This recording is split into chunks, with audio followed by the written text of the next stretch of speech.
我問你，壽比南山係邊座山？華山、唔係，泰山、唔係，峨眉山。錯，係終南山。終南山同長壽有乜關係啊？睇翻壽比南山係出自《詩經》裏面就有一句：如月之行，如日之升，如南山之壽，不遷不崩，如松柏之茂，無不以或成。呢段說話係臣子對君王嘅讚頌，意思即係話南山嘅長壽就好似日月一樣恒久不變，唔會冧嘅，又好似松柏一樣萬年長青咁話。但係呢度講嘅南山指嘅又係邊座山呢？從古至今叫南山嘅地方都唔少嘅，咁廣東有南山，海南有南山，江蘇、江西、湖北、重慶等地都有南山。而呢度講嘅南山指嘅就係陝西省西安市嘅終南山，唔係嗰位鍾南山啊吓。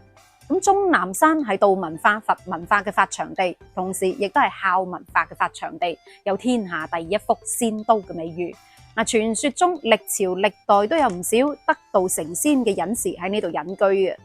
咁呢座山仲喺2009年入選為世界地質公園，所以終南山就有咗長生不老呢一個吉祥美好嘅寓意啦。而詩裏面嗰句如南山之壽，咁後嚟就演變成為壽比南山祝壽嘅祝福語啦。咁亦都有人話壽比南山嘅南山指嘅係衡山。南岳衡山係五岳之一，咁呢五岳分別係東岳嘅泰山、南岳嘅衡山、西岳嘅華山、北岳嘅衡山，仲有中岳嘅崇山，咁總稱就為五岳。所以衡山即係南岳，係五岳中嘅南山。之所以叫做衡山，咁根據相關記載，係同天上嘅星宿有關嘅。喺古時候亦都吸引到唔少帝王去當地打卡祈福嘅。例如話宋代皇帝宋徽宗就經常登呢個衡山啦，仲喺石岩上面提咗壽岳呢兩個字。喂，連皇帝都登呢座衡山，都認同呢一座山同長壽有關，咁所以老百姓就將南岳稱為壽岳啦。咁自此以後，衡山就同長壽扯上咗關係。咁就連大詩人李白曾經都寫過衡山嘅：衡山蒼蒼日子明，下看南極老人聲。呢個南極老人聲其實就係傳說中嘅壽星公啊！仲有一種講法話呢個壽比南山嘅南山其實指嘅係雲門山。咁對比起正話嘅終南山同埋衡山，呢個雲門山相對嚟講就冇咁出名，亦都好少人知。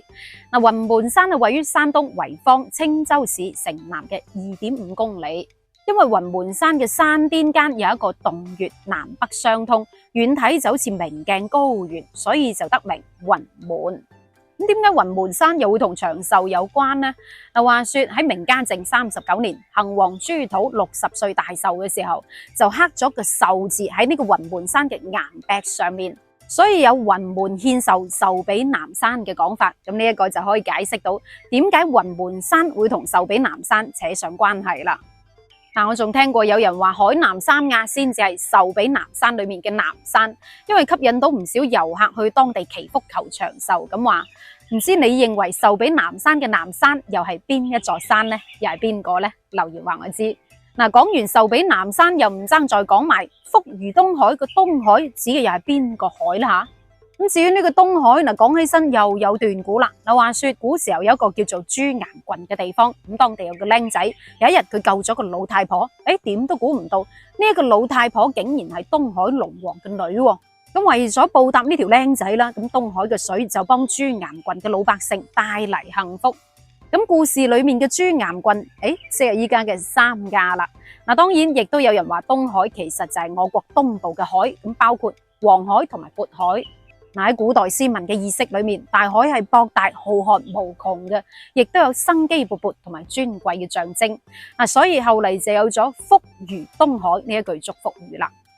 所以同老人祝壽，見到老人嘅話，最好講福如東海，壽比南山，老如松柏。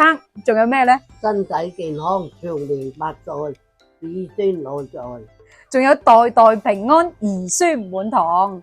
如果仲有其他祝福語或者見到老人應該講嘅祝賀嘅說話，喺底下留言話我知啦。到最後阿婆有嘢想同大家講下。多謝你呢啦，尋日成為晒個個咁俾面咁上心睇我，成為晒，多謝啦。